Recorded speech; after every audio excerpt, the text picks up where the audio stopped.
મહુવા પંથકમાંથી ખેડૂતો માટે ચિંતાજનક દ્રશ્યો સામે આવી રહ્યા છે, જ્યાં ડીઝલ માટે ખેડૂતોને કલાકો સુધી લાઇનમાં ઊભા રહેવાની નોબત આવી છે. મહુવાના ટીસી પેટ્રોલ પંપ ઉપર ટ્રેક્ટરો, ટેમ્પા અને અન્ય વાહનોની લાંબી કતારો જોવા મળી રહી છે. ખેડૂતોનો આક્ષેપ છે કે સમયસર ડીઝલ નહીં મળતા ખેતીના કામો અટકી રહ્યા છે. એક તરફ સરકાર આધુનિક ખેતી અને ટેકનોલોજીની વાતો કરી રહી છે, તો બીજી તરફ ખેડૂતો મૂળભૂત જરૂરિયાત એવા ડીઝલ માટે હેરાન થઈ રહ્યા હોવાનું કહી રહ્યા છે. ખેડૂતોનું કહેવું છે કે હાલ વાવણી અને ખેતર ખેડવાના મહત્વના દિવસો ચાલી રહ્યા છે અને જો સમયસર ટ્રેક્ટર નહીં ચાલે તો અનેક જમીનો પડતર રહેવાની ભીતિ ઊભી થઈ છે. કેટલાક ખેડૂતો દ્વારા પંપ સંચાલકો સામે ગંભીર આક્ષેપો પણ કરવામાં આવ્યા છે, જેમાં ડીઝલ પુરવઠામાં ગેરવ્યવસ્થા અને મનમાની થતી હોવાનો આરોપ લગાવવામાં આવી રહ્યો છે.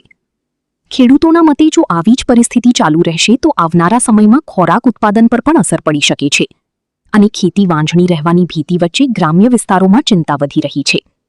હાલ સમગ્ર મામલે સ્થાનિક તંત્ર શું પગલાં લે છે અને ખેડૂતોને ક્યારે રાહત મળી છે તેના પર સૌની નજર ટકેલી છે. કાકા, ડીઝલ માટે ક્યારના લાઈનમાં ઊભા છો? કયું ના એટલે ટાઈમ 4 વાગ્યા. અત્યારે કેટલા વાગ્યા? તમારે કેટલી ખેતી છે? 50 વીઘા છે. તો ડીઝલ ન મળે તો અત્યારે ખેતીનો શું હાલ થશે?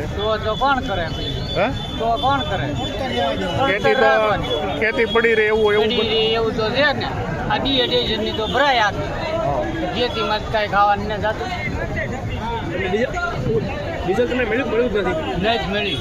હજી હું બાજુ મળે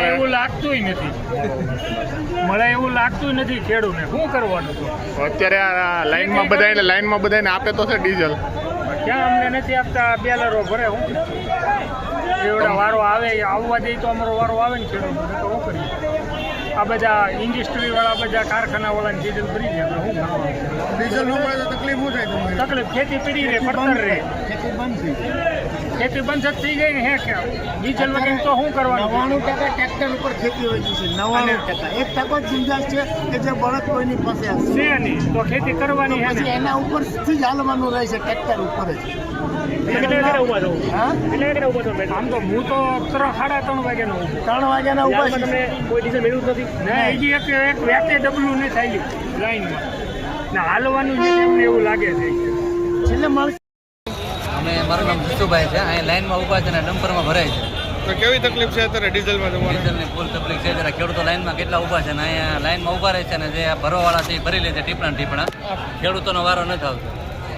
ડાયરેક્ટ ભરાઈ જાય છે ટીપણા ડાયરેક્ટ ને ખેડૂતો લાઈનમાં ઊભા રહે છે. ડીઝલ ન મળે ખેડૂતોને ડીઝલની હેના માટે ખેડૂતને ખેતી માટે લઈ જવાનું છે ડીઝલ. અત્યારે ખેતી ન થાય ટ્રેક્ટરમાં વાપરવા માટે લઈ જવાનું. ડીઝલ ન મળે તો શું તકલીફ થાય અત્યારે? ડીઝલ ન મળે તો ખેતી ન થાય. ખેતી માટે લઈ જવું થાય. ટીપણા ભરાય છે. ટેન્કરમાં લગભગ 8-10 ટીપણા છે ને અહીંયા બીજા ટેમ્પામાં 4 ટીપણા છે. તો કેટલું ડીઝલ આપે છે અત્યારે ખેડૂતોને? ટીપણા ખેડૂતને કાંઈ થતા ટીપણા આખા ભરી દે. ખેડૂતને કાંઈ આપતા નથી. અત્યારે હજી સુધીમાં આપ્યું નથી કોઈ? એક કેન્યું અહીં નથી આવેલું. બધા ટીપણા જ ભરાય છે. જોવા મળે ડમ્પરમાં જ ભરાય છે.